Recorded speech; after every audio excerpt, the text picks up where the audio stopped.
Hello and welcome to episode 12 of A is for Architecture with me, Ambrose Gillick. In this episode I'm speaking with Hana Loftus, an architect and town planner based in Essex. Hana is co-director of HAD projects, but it was her relatively new role in planning that I was keen to speak about, particularly its relationship to the practice and product of architecture, its sensitivity to community voices, and the pressures it endures from both commercial and political forces. It is a negotiation, and as planners we're constantly having to say, well, what are the most important things? Which are the things that we really want to push for in this scheme? Which are the things that we're going to have to compromise on? We're not going to be able to get what we want out of this. But which are the few things that are really important? A is for Architecture, a podcast about architecture, buildings, urban culture and space. Hello, I'm here this evening with Hana Loftus of HAD projects. Hana, would you like to introduce yourself? Hi, I'm Hannah. I'm one of the two directors at HAT Projects. We're a very small architecture and related disciplines practice, I suppose I might say, based in Essex, in Colchester. We do buildings, we also do public realm, we also do some policy and research work, and a lot of work around engagement and kind of community participation as well in all of those processes. I'm also a chartered planner. I have a role which I've had for the last 3.5 years working with the Greater Cambridge Shared Planning Service. So that's the planning service for the whole of Cambridge City and South Cambridgeshire.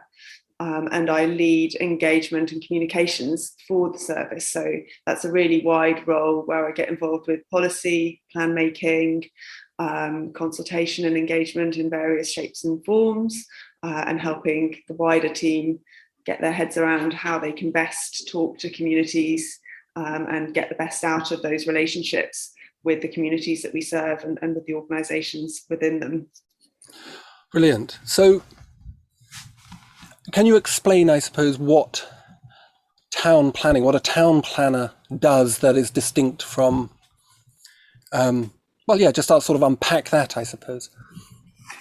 Yeah, it's a really funny term, isn't it? Town planning. We have the sort of chartered body as the Royal Town Planning Institute, and it sounds like something out of the 1930s, which it kind of really is.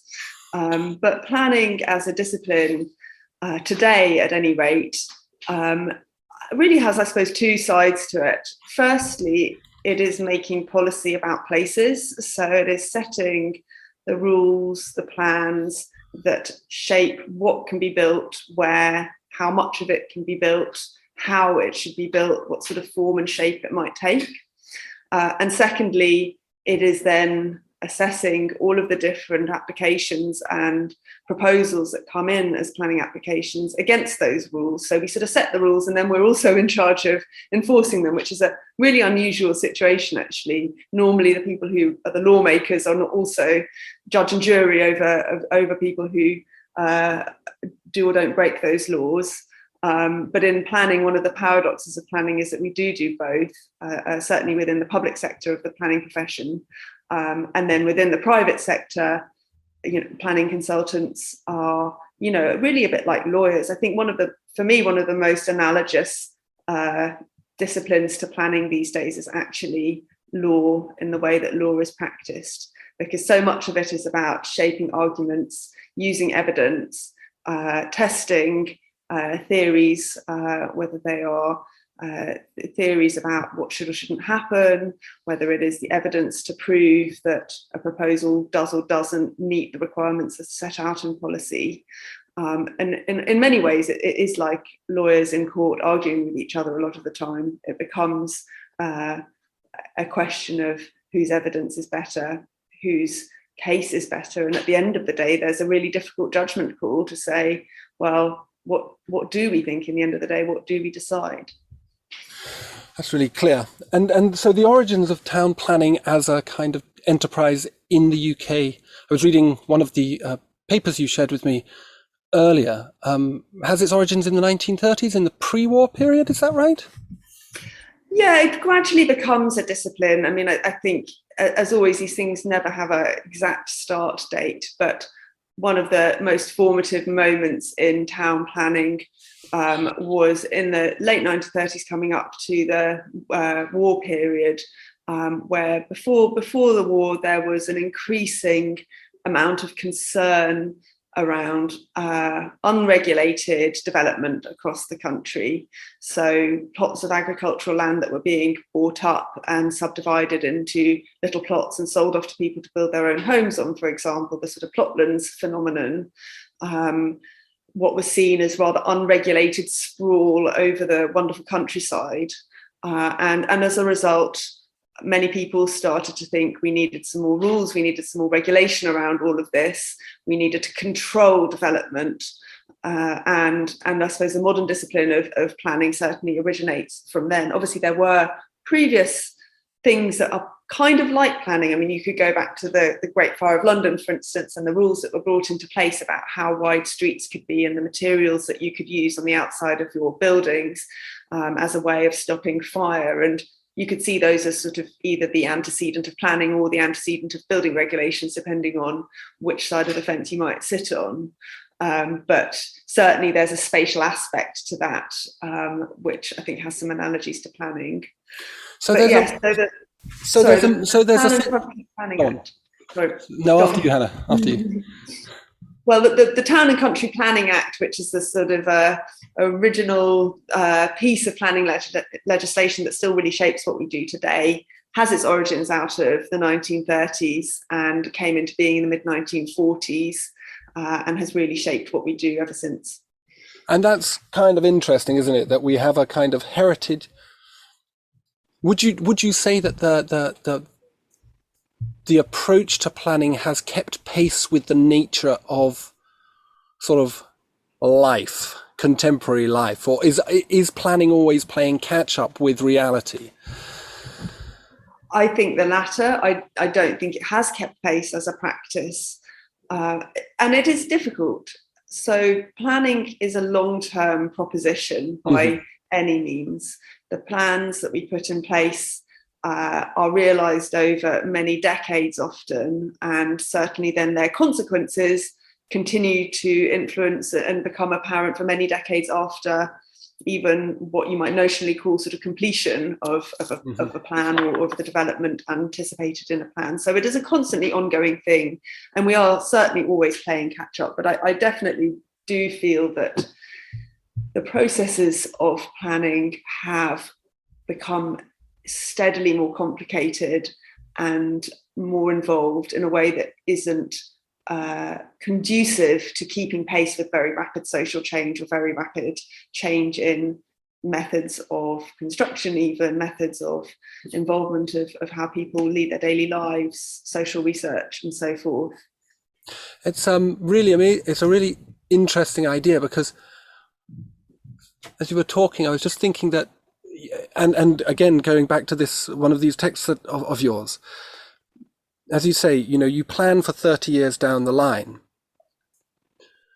And you make this very interesting point about normally the most engaged people are in their 60s because they got the time and capital to get engaged, and they're not actually going to see the fruits of it. And a number of the documents you sent me try and deal with the idea of getting younger people involved. But it's a process that's intimately tied to political realities, and yet has to somehow plan distinct from political realities and even the economic cycle. It's kind of got this strange quality about it.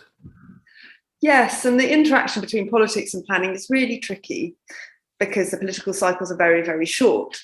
And that's really where some of the ideas around how we use evidence come into play. So at least in theory, planning policy, so the making of planning policy at the various different levels at which it happens, is meant to be evidence-led. It's not meant to be politically led.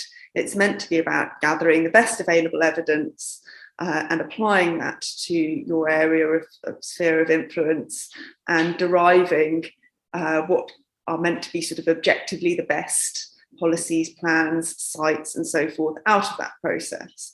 Of course, we know that the idea of objectivity is always a tricky one. If we start saying that things are purely evidence-led, there's always a judgment call there, isn't there? It never is just about the evidence. And so the role of politics is very tricky. And many of the challenges that planning has are about negotiating that. we have planning committees which decide on many of the most important planning applications, and they're made up of politically elected representatives. They're meant to be working outside of their political roles when they sit on that committee. They're not meant to be making decisions based on their politics. Mm-hmm. However, I don't think it's really possible to ask a set of councillors to suddenly put their politics at the door and not worry about whether or not they're going to get voted in the next time round. Mm-hmm. If there's a controversial application in their area or in their ward, of course they're going to take a view on that. And even at the policy level, the final arbiter on planning policy is the Secretary of State, Minister in government. So you can develop all the evidence you want. You can do the tens of thousands of pages of documentation to justify why you think we're doing the right thing. At the end of the day, it will go to the Secretary of the State, and the Secretary of State may take a different view and come back and say, we think you should be doing something else here. So it is a very tricky one because those political realities do come and bite. And we've seen that really recently with some of the election results in by-elections and so forth over the last year, where suddenly issues of planning and development have at least been blamed for, or they've been ascribed as the causes for some notable upsets in some by-elections.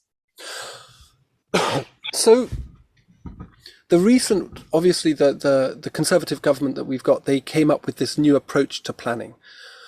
So, which rhetorically at least foregrounds community voice. I don't know really what that means. And I was wondering, and it's an extremely ideological move, based around conservative principles, but it's going to have, if what you are saying is, you've got these very long-term visions that are required. So things that were being planned at the beginning of the millennium 20 years ago are now hitting that reality. But there's the other reality, of course, which is in the last 20 years, this emergence of this consciousness about environmental sustainability. So how do these plans, these long-term plans, which were seeded maybe a decade or two ago, how do they negotiate that? Do they just get scrapped, or do they get kind of reinterpreted? Yeah, great question. So they don't just get scrapped. A local plan, let's just take a typical local plan for an area. So every district council in the country is meant to have one, and sometimes, as in Cambridge, they team up with a neighbouring one to make a joint plan. How often are they made? It's pretty much a continuous process. Is it? Right. You'll get your plan made. It'll probably take you 5 years to get it from first sort of consultations, initial research, through to being adopted. And then almost immediately, you'll be going back and starting either a local plan review or starting planning for your next plan. So it really does never stop. However, the weight that is put onto the plans is the ones that are adopted. So you're absolutely right. You could have a plan that was adopted 10 or 15 years ago, and that still carries more weight than anything that's emerging policy at this point in time. So it is difficult, and a site may be allocated in a plan from 10 or 15 years ago, and that may be a strategic site of 5 or 10,000 homes, and at house building rates, which will only build out at a few hundred homes a year, that will keep building, and that may be at a density that by today's standards we think is really low from a sustainability perspective. That may have transport connections or access routes or green spaces that, again, with what we know now about biodiversity collapse and so forth, don't feel appropriate. And there are relatively few levers for us as planners to start influencing them and changing them along the way, which is really problematic. And this is where it becomes very legalistic, because of course then you'll get things like the forthcoming Environment Bill, which if it comes through Parliament this session, is likely to say that we should be having 10% biodiversity net gain in every site. And we have yet to know whether that will really come into force in a way that means it applies to, let's say, an outline planning application that had been given permission before the Environment Bill. When that comes through to detailed matters, detailed design reserve matters, is it going to suddenly be required to meet that 10%? And these are some of the really difficult things. That's why you end up with lots of very well paid planning barristers and planning lawyers and consultants fighting this stuff out ultimately in appeal hearings and so forth. And it is very much like a branch of the law where you have something that comes in. The only way you really know how forceful it is or how impactful it can be is when it's tested in the courts, when you get those first cases that come through, whether they were cases about, sexual assault, for instance, when, the first laws on those came through, and the case law starts to make the precedent. And that's really important in planning as well. We can't just do what we want based on what we think at that moment in time. We have to be constantly thinking about all the other appeal decisions, all the decisions all over the country, and what the risks are there. Mm-hmm. But to come to your other point about community engagement in the planning bill, I think that the planning white paper, I would say, did not foreground community voice at all. Its original proposals were a reduction in the amount of community participation in the planning process. And that's one of the things that many Conservative MPs as well have become very angry about, and I suspect that will be dropped.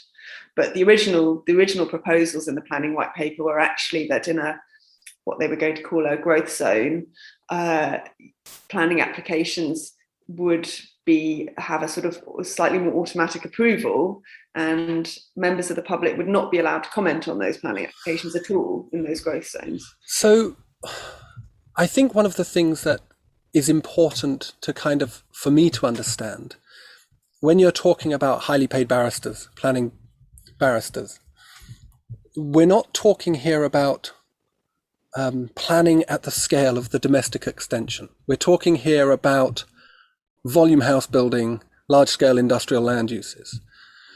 And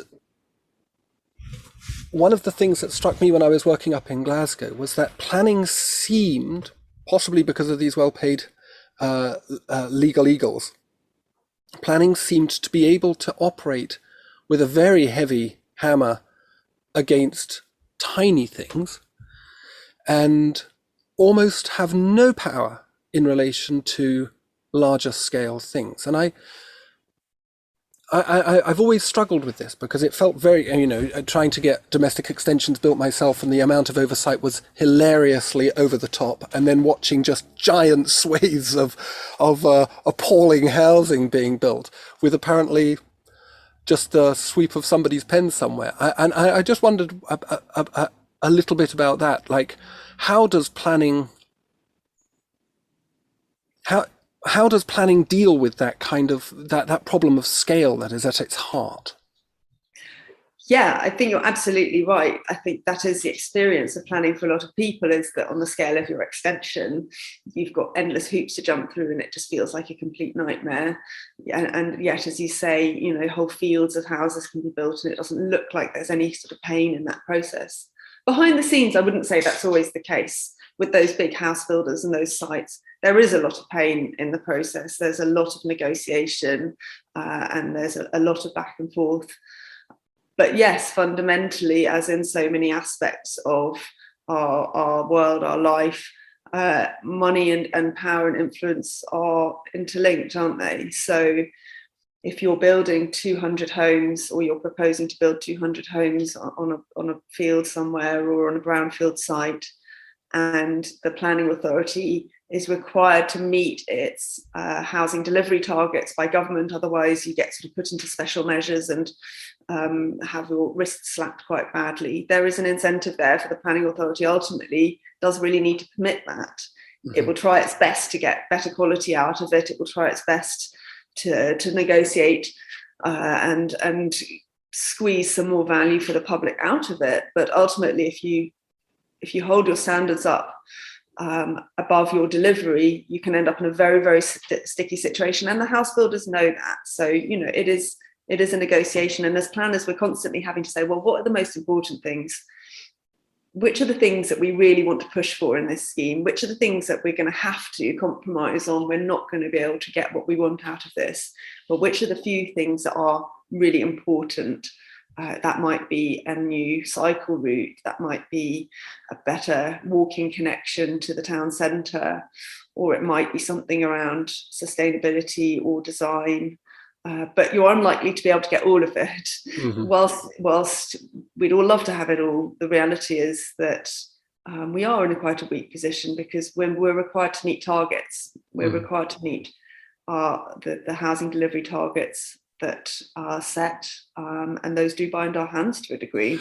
But what's changed between, say, for example, the post-war suburban expansions of cities like Liverpool and Manchester and, well, everywhere really, where when you go to places like Wythenshawe or Birkenhead, the 1950s parts of it, what you now see is, rather undense, but really, really high quality, actually.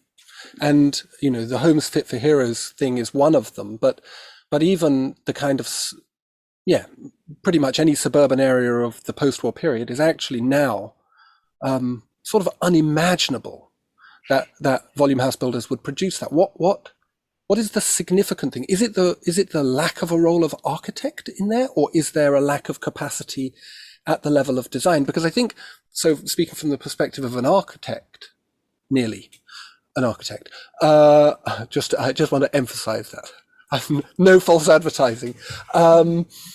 That whilst all these things like cycle lanes and biodiversity are sort of nice, ultimately they're badly designed, a lot of these settlements. And how has that happened? I mean, you can't answer that, but I mean, what do you think? What is the main... I think there's a few different factors at play. We obviously had a huge deregulation that happened in the 1980s and through to early 1990s.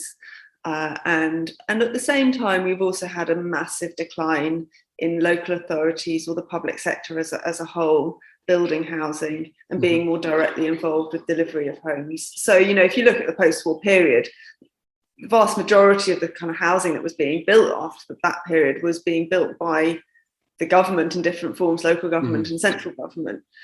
And, and those weren't just the sort of 1960s estates that people love to knock down now if you're a Conservative minister, but they're also the suburban dwellings, the suburban estates. One thinks of Becontree, for instance, in London, massive, huge development, or Harlow, all of those new towns that have many different typologies in them from an architectural perspective. And I think that when the public sector gets involved with delivering homes, there is a different emphasis on quality of design, because there's a longevity that they're interested in. They're interested in whether that is going to be a place that is going to actually last. If they were imagining they were going to own and manage the homes, they wanted to have own homes that they could own and manage successfully, that weren't going to start falling apart on them very, very quickly. And of course, they didn't always manage that. Some of the prefab blocks and so forth that went up were really badly built using new technology that wasn't well tested and so forth. But at that scale, if you like, of some of those more cottage estates or suburban estates that did spring up, there is a certain quality there. I know that architects love to say it's all about the lack of an architect, and I think there's something in that, but I don't think it is all of the story. We've had very, very poor standards for housing for a number of years, and actually, I think this is actually starting to improve. I mean, it's only a few years since we've had mandatory space standards back again, so we actually have a minimum size for the inside of the house and minimum floor to ceiling heights, and most local authorities will now have a policy on outdoor space and minimum sizes for gardens or balconies if you're in flats and so forth. All of those things are really important drivers for quality, and in the more ambitious local authorities, you can see that bearing fruit. You can see the quality of housing is actually improving. It isn't that widespread. It comes out from some of the bigger and more confident planning teams and local authorities. And of course, it comes out from the areas where there are higher values to be made, because you're less likely to be beaten down on viability. But that viability question is fundamental. We do have a very flawed system of valuing land, and in my view, in this country. Essentially, the price that someone paid for that land is never really questioned. It's just put into the equation, and then then a developer will say, well, I can only spend this much on the house, I can only spend this much on the materials, the quality, the detail, and so forth. And that's a pretty difficult conversation in a lot of places. Yeah, that's really interesting. I want to, other than design, there is this word, and it brings me out in hives, and you used it in one of the texts that you sent. I think it was in the one for public practice, which I'll link to in the description. But it's this word placemaking. I want to know what placemaking is, because my gut feeling is it's a bit like saying Christopher Columbus discovered America. Other than the 2 million native indigenous people that were there. Yeah, sure he did.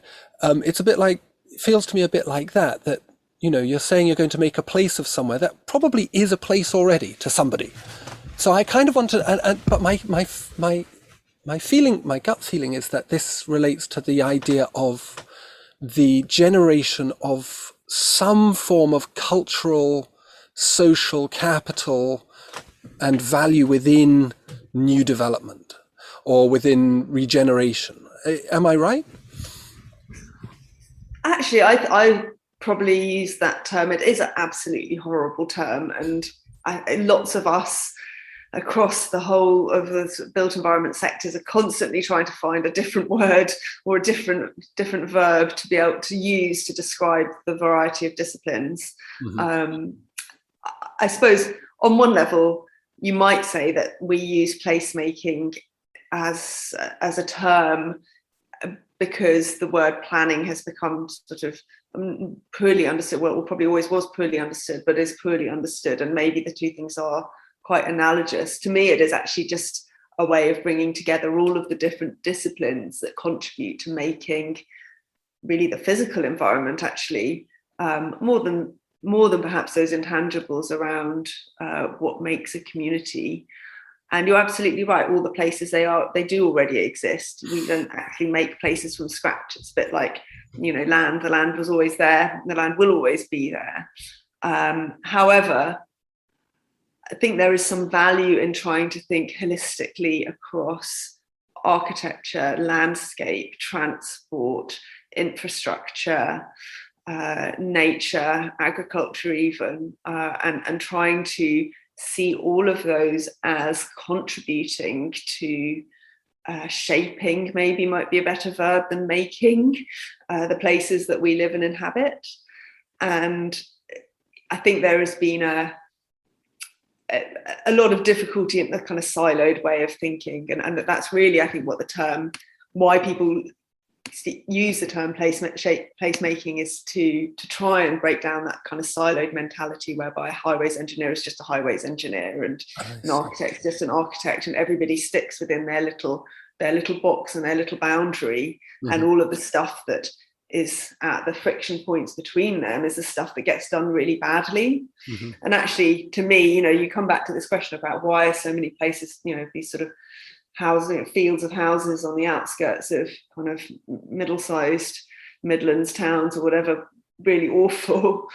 To me, a lot of that is because nobody has been joining the dots between all of the different factors there, and nobody's been saying, well, actually, how does this add up? The house may be kind of okay, but the layout of those houses is terrible, and the way it meets the neighbouring development or the liminal junction to the existing community is really awful and just has some close bordered fences. And there's no one's actually looking carefully at the boundaries and trying to transgress them and make them more permeable, so that you get something that has a degree of integration, a degree of a holistic kind of character, holistic distinctiveness really as a place, rather than just an assemblage of bits that have just landed.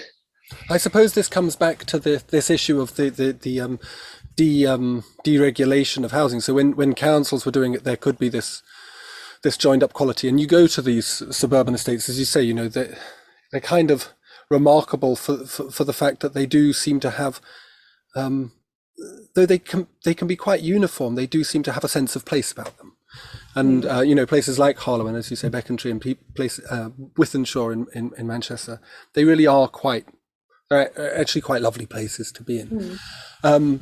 So it must be a very complex job of actually, I suppose the question I'm looking at is, how do you get buy-in? Do you get buy-in from commercial developers? Is the commercial developer interested in placemaking? That is to say, is the lack of place about the places they developed not intentional?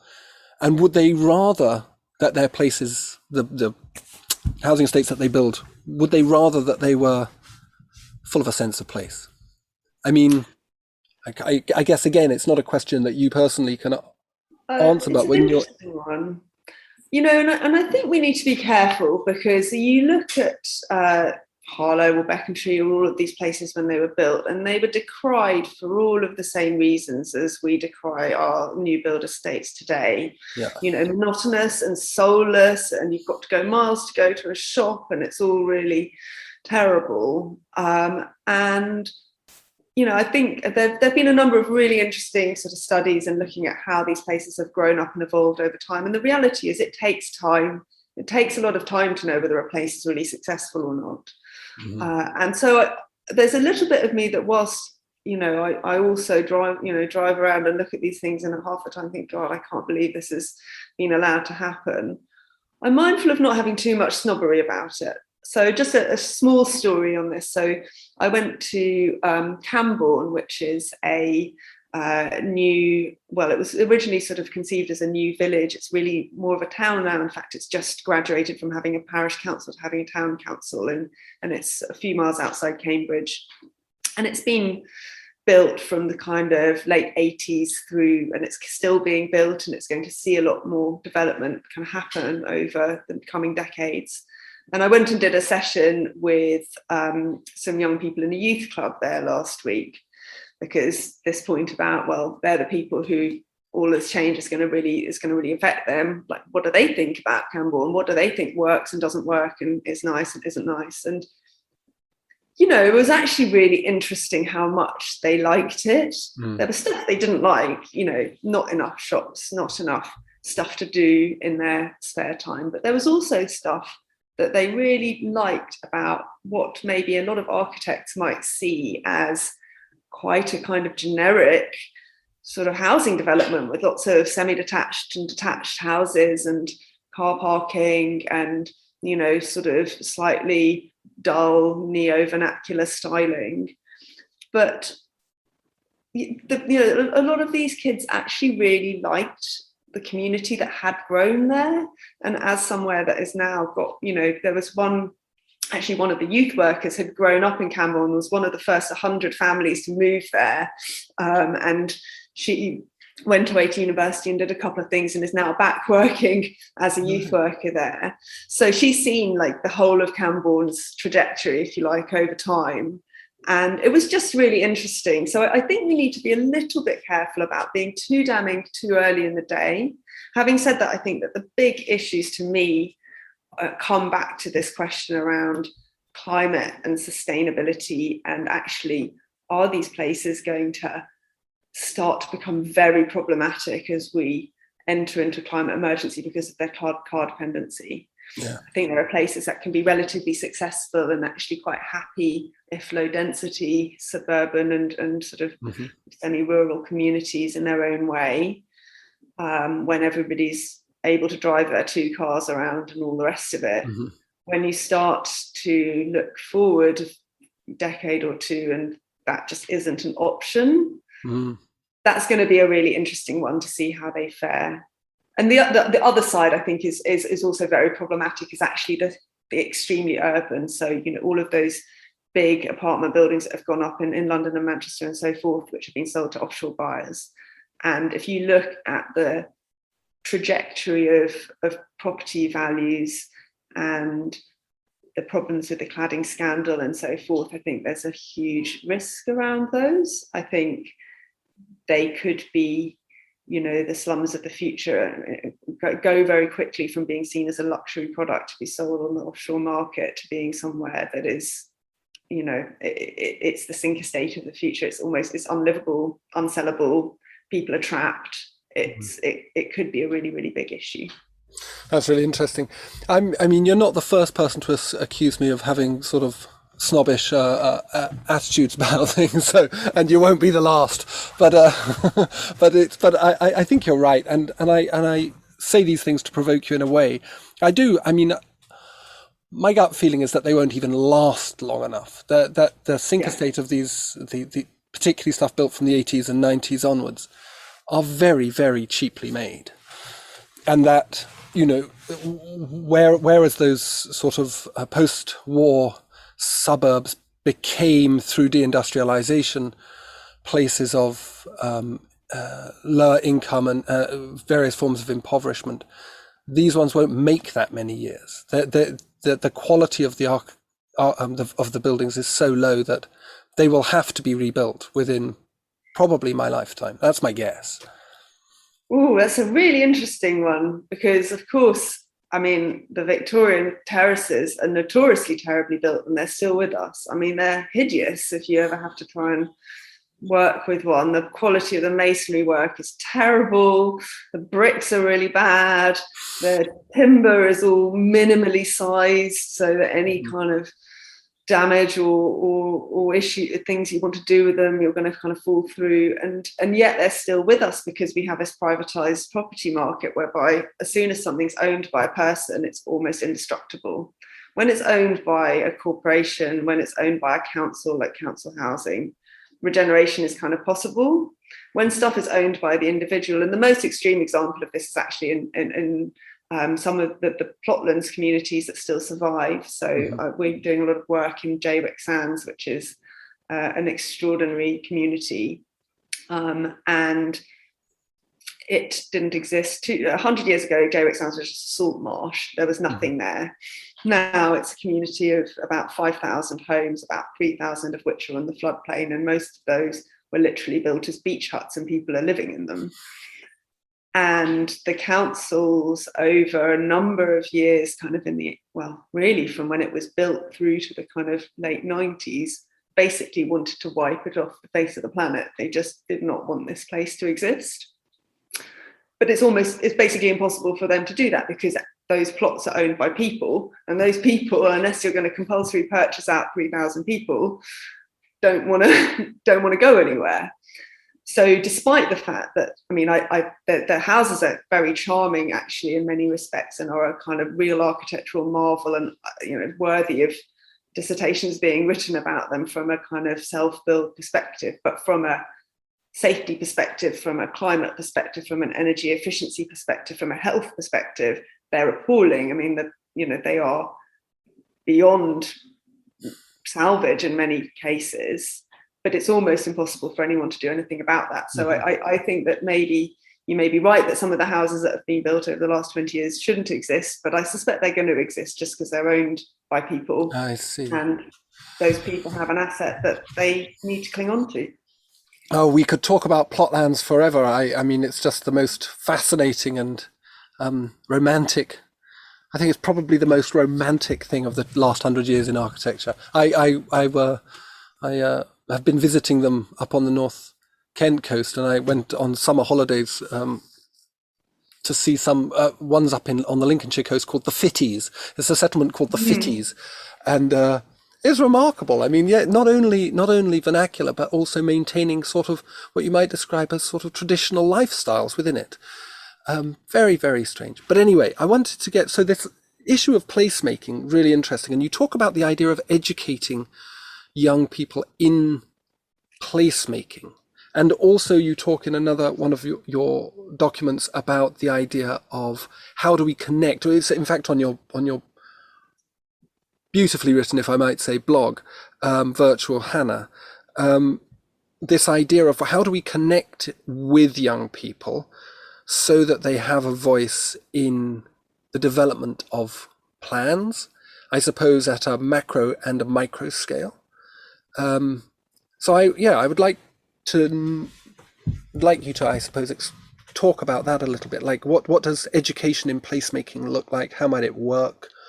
Does it only occur at university level? Does it only occur in a kind of, for a professional class of people who are going to be involved in actually decision making? Or how do we draw it down into less well-voiced people?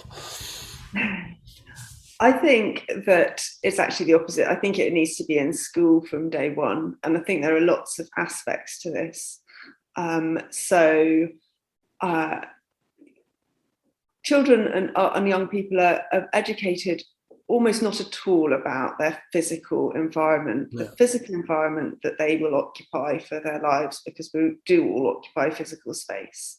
And that's on the level of, how to hang a door or put up a shelf in your house, or what your boiler does and how your boiler works, or your heat pump, if we're going down that route, through to how a street is made and put together, and the agency that you as a citizen have over what happens in your neighborhood. It's seen as something that's just done by other people. It's seen as something that happens to you. You buy a boiler in a box and you get a plumber to put it in, and that's the end of it.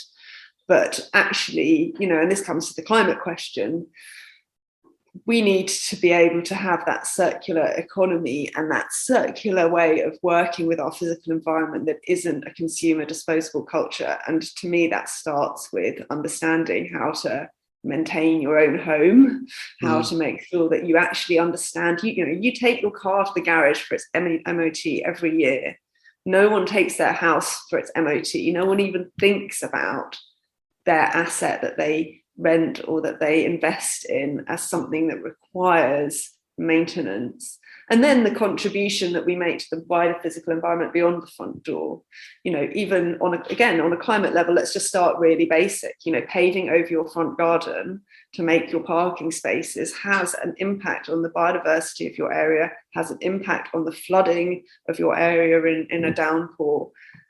But no one's really taught to think like that. They're not really looking at the environment that they're inhabiting and saying, well, what is it that I do here that is impacting it, and how do my actions make change, positive change or negative change in this situation? And then kind of going to the wider perspective, it is about, I think, about democracy and about the fact that we are all citizens in the world and we should have a voice in it. And kids, our kids have citizenship education where they're taught about how to elect an MP and that kind of thing. But at the local level, understanding how you can get involved with some of the processes that probably impact your life much more on a day-to-day basis than which MP is in Parliament. You're not taught anything. You're not taught how to comment on a planning application, let's say, or how to find out what the Highways Authority is doing, what your rights are in that situation. If your neighbour is doing construction work at 10 o'clock on a Sunday morning, do you even have the right to complain about that? If the Highways Authority is digging up your street and you can't get your kids to school because you don't have a car and you can't go around, what are your rights in that situation? So there's a sort of rights perspective, and then there's an agency perspective to say, well, they're going to dig up the street. Do you even like what they're going to be putting in there? Why aren't they planting more trees? How can we get some more trees on our street? How can we get that horrible corner down the back of the alley, which is a sort of, that classic space left over after planning, the bit where everyone hangs out and leaves rubbish. How can you do something about that? How can you make that space better? Who do you need to talk to? Can you get ownership of it? Can you talk to the council? Whose job is it even to do that stuff?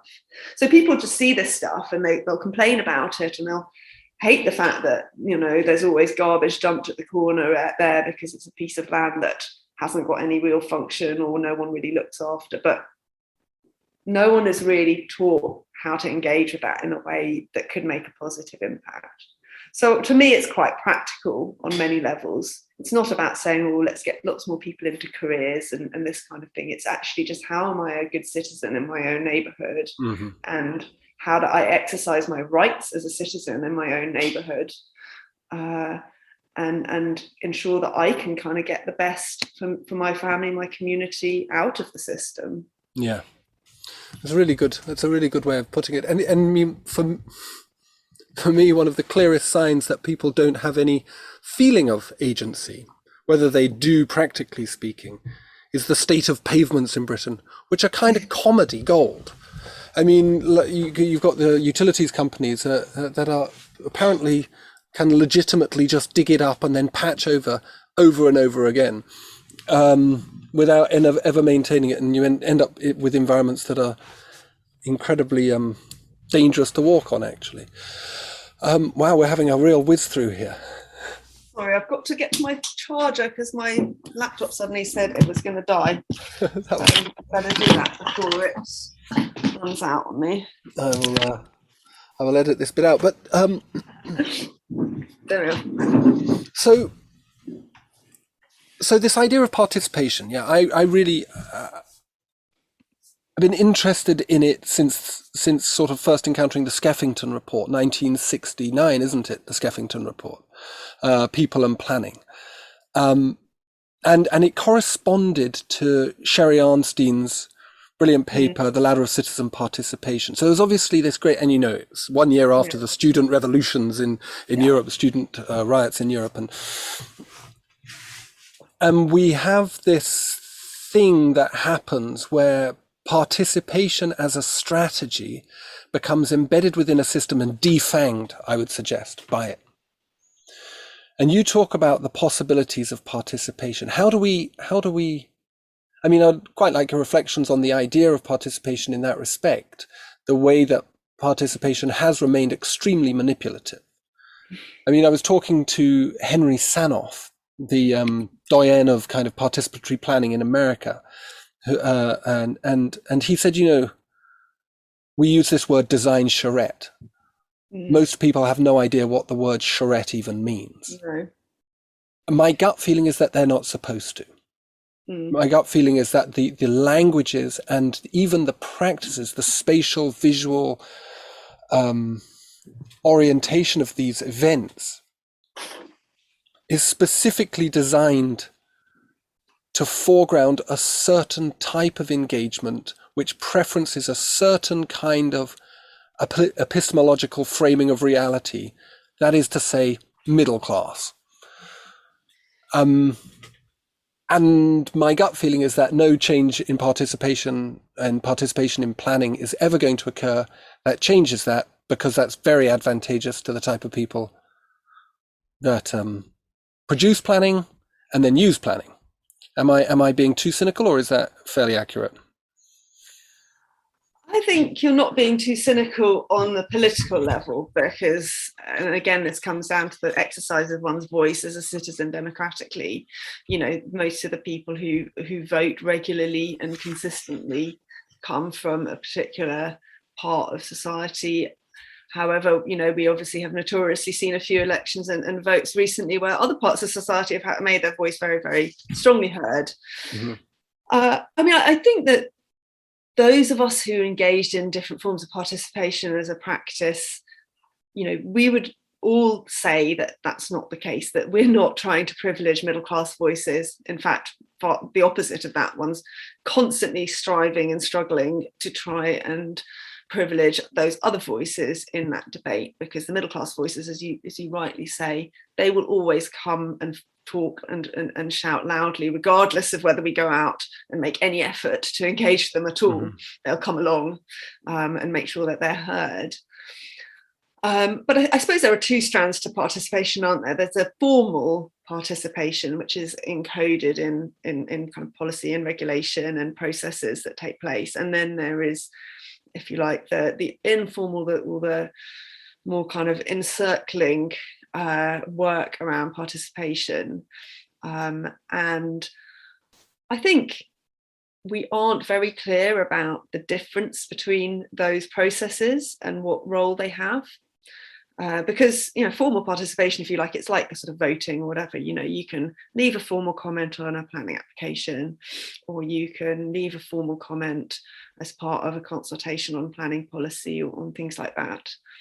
But that really is only one part of what participation means. And in fact, I would probably argue that those comments are the least influential way that you can get involved, because at that point in time, when something's got to a point where it's a kind of a finalized proposal, if you like, that's gone in for this formal consultation, it's already gone through a lot of work to get to that point. It's already very well shaped, will have a lot of evidence behind it, whether you agree with it or not, but there will be a lot of work that's gone to support that as an application or as a proposal.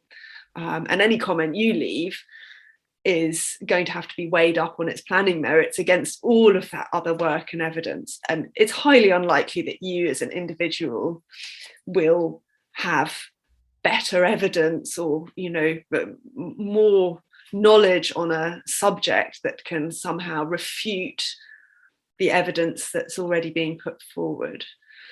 But the question is, how do those proposals even get to the point where they're submitted? Like, what is the process before that? How do those proposals get shaped in the early stages? And that's a difficulty because at the moment we have no formal processes around that. Excuse me. And only very vague guidance and sort of suggestions, really nice nudges to say, well, as a developer, you really should engage with your community to help shape your proposals. We might look on it more kindly if you had evidence that you've talked to people about it.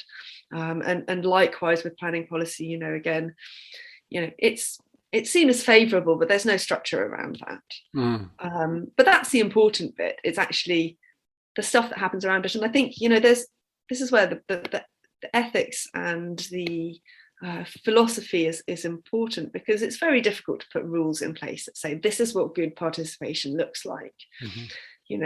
Once you start to put rules in place, they're very ossified, they're too general, they don't take account of the specificity of a particular community, particular environment, particular proposal.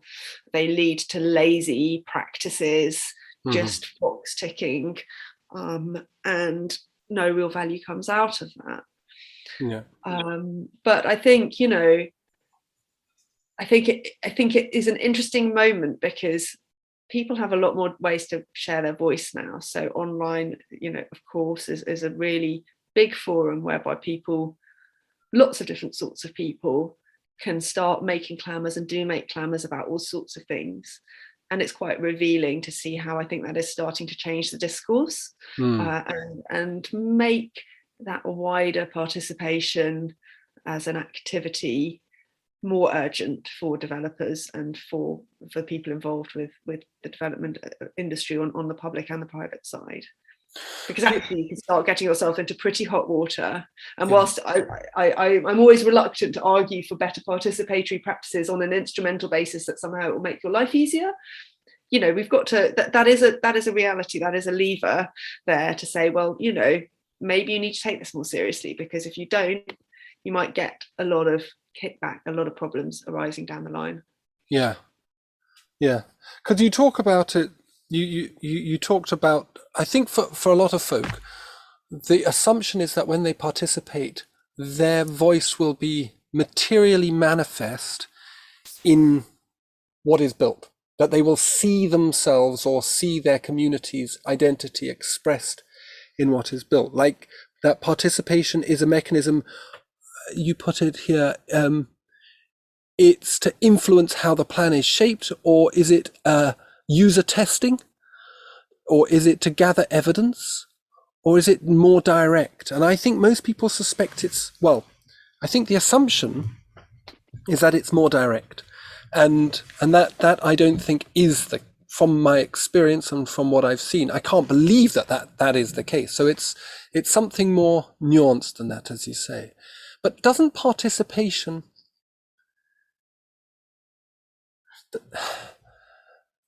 doesn't it sort of insulate people in positions of decision making from the kind of terrible things that are about to be done to communities? Isn't that kind of... It definitely can do. And, there was a project that we were working on not long ago. We're actually not working on it anymore. We had a slight parting of ways with the client on it, but the client was actually a local authority, won't be named. And they ran some quote unquote engagement stuff. And it's a bit unusual actually, because normally when we do engagement, we do the engagement. In this situation, we were being hired as the architects for this particular project, and the local authority was very clear they did the engagement. We didn't have any role in kind of shaping what that might look like. And they had a series of steps that they went through, which included, you know, a webinar and an online questionnaire and blah, blah, blah, blah, blah. And in fact, 2 webinars, and we went, you know, so we dutifully turned up to the two webinars online with an audience, I think, combined of maybe 2 people in the first one and literally nobody attending the second one. But, you know, that would allow them to tick the box and say, well, you know, if they didn't come, they can't care very much, can they, about it? You know, it's all fine, which of course, you know, we know is just not the case. They didn't come because they didn't know about it. You didn't market it well enough. You didn't make it accessible enough. You didn't do all of the things you could have done to make sure that people come, because sure as hell when you start building this thing, they're going to know about it and they're going to say, why did I not know this was happening? And it's not going to be enough for the local authority to say, oh well, you know, we had some webinars on it, and did you not see the thing we put out, you know, or the whatever, the leaflet that came through your door and got mixed up with the pizza leaflets or whatever it might be. So it can insulate, and as you say, and that is a very dangerous thing to happen on a political as well as just on a philosophical level. So I want to finish. I did want to sort of touch on ideas of the rural-urban divide, but I think that's another conversation. Perhaps we can have that one day, because I think your reflections on that are particularly interesting. But I sort of wanted to finish on a kind of, what does the future look like for planning, for architecture in these cases? My gut feeling, I'm becoming kind of warm and fuzzy inside about things, because if you don't laugh, you'll cry. No, because I think my feeling is that there is an emerging sense, and maybe it's through digital, I don't know, that people want to be more engaged in the production of healthy places with better lives possible within it.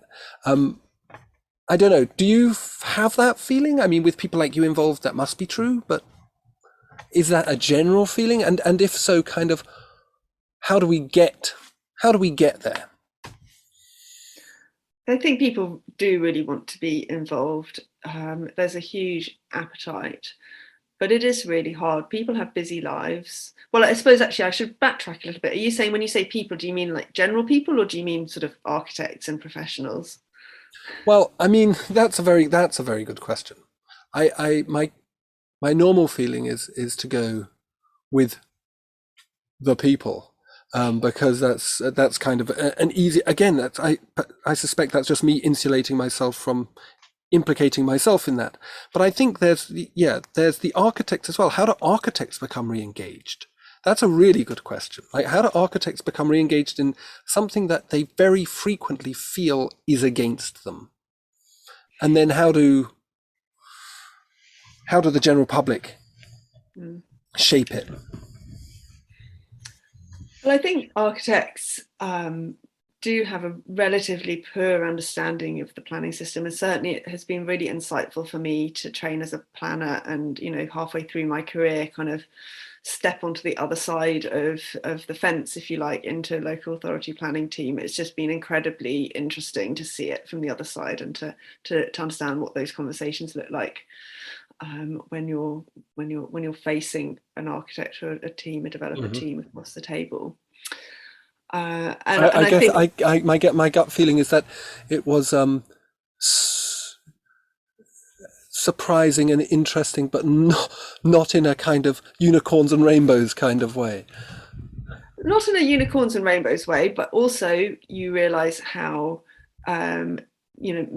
how many architects come and present things to you, and they're not really presenting what is helpful to you to see. And from the perspective of a planner, you know, actually the way that they're talking about their schemes, their priorities, are often really not developed with a good understanding of what priorities might look like for all the other partners who are involved, including the planning authority and often including the community. They think they do understand it, but actually their wider peripheral vision around how their proposal sits nested into so many other things that are happening in the area, is often not that well understood. And I think that architects could do with a bit more, probably in university as well as in practice, a little bit more of an awareness of planning as a discipline. But there is a huge energy and an appetite to get engaged. We've got to try and find processes that are equitable for that engagement. To me, that's just really important. And that does take account of, if we're going on to the general, we the people rather than we the architects, the people who have the most to lose and probably the most to gain through the process from a perspective of equality, are the people who have the least capacity, the least time, the least ability to get involved.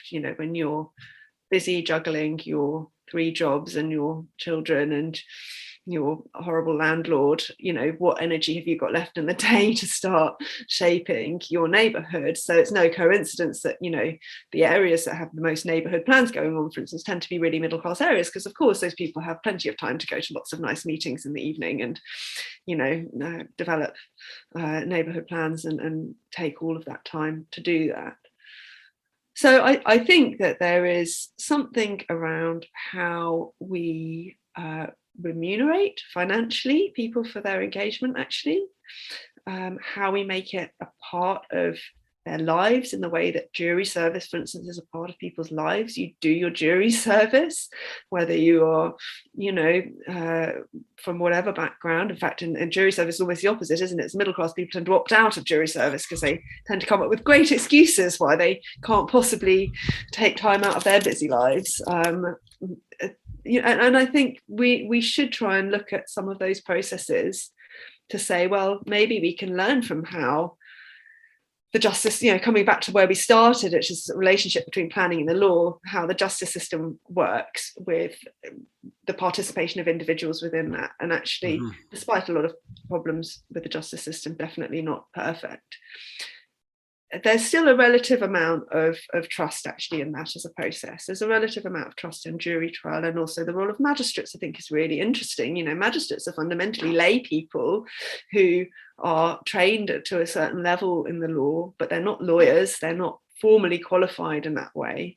And they have a really interesting community role, I think, in how they advocate and understand their community at that very kind of neighbourhood level of the sort of relatively low level but still impactful and difficult crimes and so forth that come in front of them. So I'd quite like us to see more exploration and pilot programs about how we can get people involved with these processes in a way that is paid and is seen as a part of their life, that is, it's fine for them to take time out of their life to do that. It's okay. There's space that is carved out. There's childcare that's carved out. There's whatever there needs to be kind of carved out, and to see what difference that might make. And we haven't really done that in this country. We really haven't done very much at all to even try what that might look like. And it might fail hideously. It might make no difference. It might result in huge conflicts, big arguments, big fights, a lot of missed expectations or difficult things. But I do think that if we don't try, we don't know. And I think also if we don't try, and I think this goes for a lot of public policy wider than planning, I think it goes for benefits policy and immigration policy and all sorts of things. We are very fragmented, aren't we, politically? There is very little trust in politicians, experts, professionals, local council officers, civil servants and so forth. We just don't think that they have our interests at heart.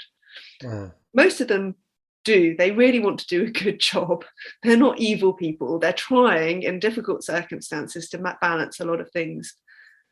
And I think that if we could get people more involved with that stuff, a little bit under the hood, then there might be the possibility that they understand how difficult it is to make those decisions and be a little bit less quick to polarize into the kind of extremes of what they think should or shouldn't happen in the world. So that might sound very rainbows and unicorns, but I think that we have a bigger political question here about participation in policy making. It goes beyond planning, and I think we may be in for some very sticky times if we don't solve it. And I think if you look at places like Ireland, they just recently had that really fascinating exercise around, tricky subject with the others, but abortion law and so forth in the Republic. And actually, they reached some really interesting conclusions through just having normal people involved with that. That's really interesting. It doesn't sound too unicorns and rainbows to me. It's I've been struck by something, and I'm going to put a word to it, but I think there's something. We talk a lot about consent in certain areas of our life, and the law works, and you're right, people generally speaking trust the law because they feel the law is consensual. In fact, law is mysteriously co-produced, insofar as most people abide by the law all the time. I very rarely break the law, and only ever when I'm driving a bit too quick, and that's only by, generally speaking, accident. So law has this built-in consent process, and the legal process is consensual. I would suggest that planning doesn't feel consensual. No. And I suppose what your description points to is a way of gaining the public's consent through actually genuinely consulting them, because that's the way the law works. It's like the law, generally speaking, does what people think to be right. But planning doesn't smack of that, and I think that's so. I think your proposal is very intriguing. Yes, and I think you're absolutely right about the co-production aspect, and that works in those different ways, as you say. That works just through the practices that people have in their daily lives, and we're quite aware of, if you say, a speed limit, simple rules like that, where we should or shouldn't drive too fast, or talk on our phone when we're driving or whatever, and simple penalties, well understood. Generally, as you say, we consent to them, we don't sort of object massively to them. But we're going to start having a set of really difficult ones, aren't we, around climate, for instance, and what is it necessary for us to do as a society to address the climate crisis. And consent is going to be so critical there, because you can see some of those starting to become really difficult. And I suppose just to end on one thing, which is, to me, that kind of participation engagement processes are not just about how you, if you like, co-produce the rules, but they are also a process of how you explain and unpack clearly and communicate really clearly with communities what the challenges are that you're even trying to address. Because you can't come up with an answer if you don't really understand the question. So to get meaningful participation, I think we do need to get a lot better at just the simple communicating. How do we talk to people and unpack this stuff in a way that they can relate to? So you relate to mobile phones and driving because, you're told, and it is fairly evident when you pass a smash on the motorway, what the kind of cause and effect is there. For some of these other things, they are really difficult. There just isn't that same cause and effect. The cause and effect is very sort of hidden. It's there, but it's definitely not that evident. So so how do we get consent for things that are fundamentally very complex, I guess, is a really interesting question.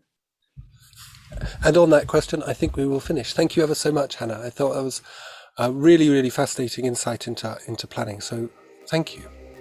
Thank you so much for having me.